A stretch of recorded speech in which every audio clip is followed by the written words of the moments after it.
Welcome back. Coming up on today's program, smart money moves for your 20s and 30s.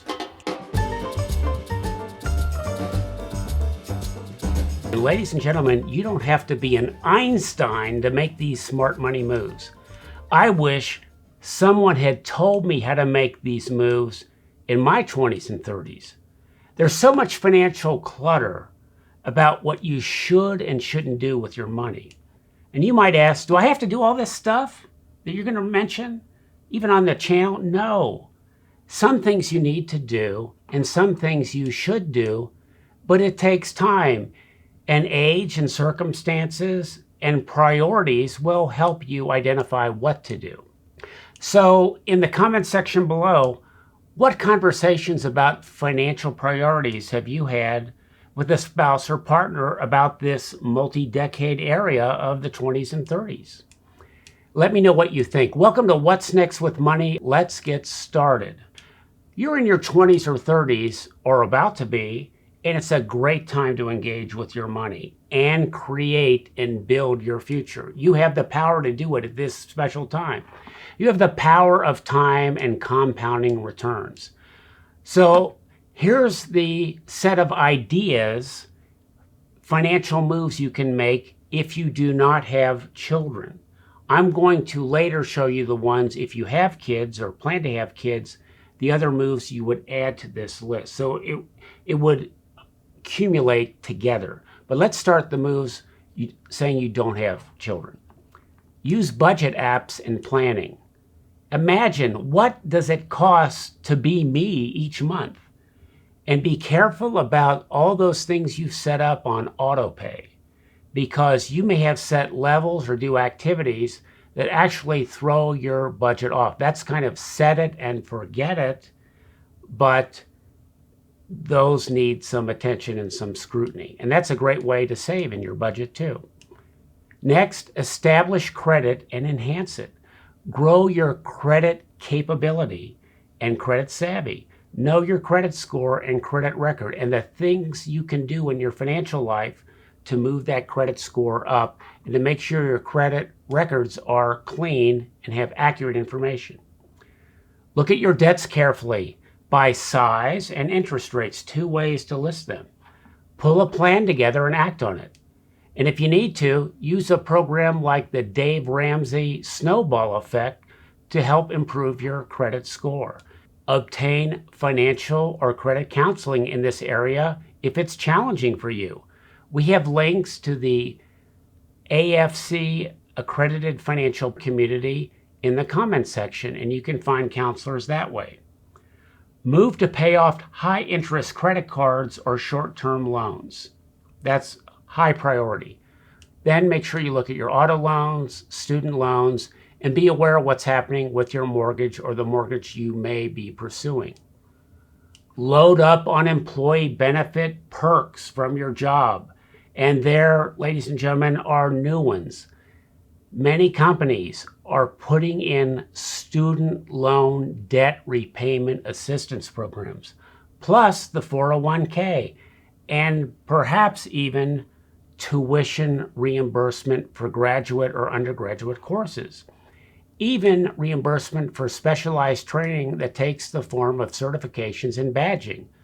I even got part of my certified financial planner training paid for by my employer years ago. And if you've not finished a degree, vow to complete. Go to that next step with the help of your employer and let your employer know you're doing that. That's going to put you in a very good light. You're tapping into the employer benefits and you're being responsible and preparing yourself for that next level.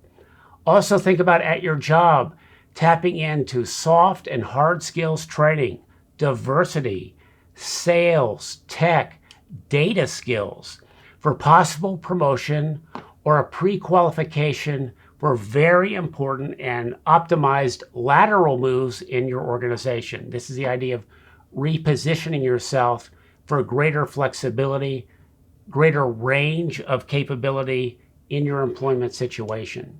Buy a home, townhome or condo. This puts you on the ownership path. I'm doing a video on making money from your first home. Look for the link in the comments section. And obtain professional or online tax help or preparation as your situation and interests change. Create and maintain an emergency fund. Grab adequate insurance and make sure your beneficiary designations are up to date for key aspects of that insurance. This includes medical and your health savings accounts, if you have those, HSAs, homeowners and renters, auto, umbrella liability, group disability income insurance, often as an employee benefit from your employer, group life insurance, also available at work. Remember, this is the list without kids. You still want to have your beneficiaries correct there, but you can tap into those benefits. You may not need life insurance otherwise. Start investing on this ownership path through the use of index funds, diversification. Keep your investment costs low. Have more of your money go to that compound growth. And you generally should take more risk with equities for the long term as you are younger. This is the power of time and compounding returns in your favor. Begin retirement planning, often through work, through the 401k or 403b. Here again is where you want to have accurate, up-to-date beneficiary designations. And in retirement planning, if you're just starting, consider target date funds to load up on growth-oriented investment allocations geared to the long runway of decades you have until retirement. Especially go for the company contributions match. Capture that early compounding and let it run. It really pays off. These are the seeds of big returns happening right now in these decades. You need to get a will, powers of attorney, healthcare power of attorney, possibly even a trust. And you can obtain those at very low cost from different sources. Calculate your net worth. Track the growth of your wealth, of your emerging wealth. This will empower you every year as you look at it and be a great motivator. Learn about small business, real estate, gig work, and investing that might appeal to you. Find out what you're comfortable with. And seek professional financial planning and counseling for specific issues and questions as you review your situation. And the big bonus is you can use this list of money moves for any professional advisory service or engagement, even as an interviewing checklist. See what they say about these issues or talk about your goals as you relate to these tips and moves. Now, let's say you have children or are considering children. Here are the additional money moves with children added on to the list I just gave you. Buy life insurance. Generally, it should be term insurance. You have to have appropriate beneficiary designations and choices here. Put children in the estate plan and name a guardian. If you can, save for your child's education early through 529 educational savings accounts. Now you might say, I'm doing the 401k match. I'm trying to learn about investing. I'm paying down student loans. Well, at least seed and open the account, even with a few $100s. You might have a generous family member who might decide to start contributing over time and early in the child's life on holidays and birthdays. Here again is another place to set appropriate beneficiaries. These have a lot of flexibility and you can change who the target person is with those educational accounts. But just establish it, you might attract some free money into your life from outside sources.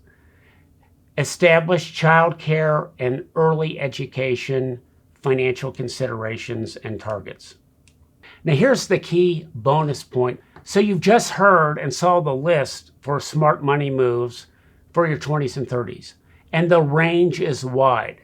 Some of us will have early starts on some of the items and late starts on others, including me. Now here are the variables you might run into. The timing of a marriage, children, your first house, the debt load you have right now, including student loans and graduate student loans. Education and training commitments. You're trying to finish a degree, do a certification. Something might even be in the tech area. you've got things to attend to. You may have different types of employment experiences, and some of them may have not been that good. You may have military and national service obligations. What about possible moves and resettlements? And this is one of the great times to actually think about moving. I have done it a couple of times early in my career, and they have changed the pathway of my career focus. You may have extended family obligations, of course, health considerations. Now here's my story as it relates to this. I was late to home ownership during the 20s and 30s. I adopted older children and became an instant school-age parent 3 times over. What's up with that? But I was early to investing in savings, and I did one of these critical, non-reimbursed, all out of my pocket, partial cross-country move. I also got more graduate education and certifications, became a CFP professional, certified financial planner, and I paid down 2 student loans. And remember, you don't have to be an Einstein to make smart money moves. And I don't think he had a list like this, but you do. So check out a companion video we have, how to close the wealth gap for your children, and be sure to hit that subscribe and like button. And please share this video with family members and colleagues. I'm Brent Neiser, looking to see you next time on What's Next with Money.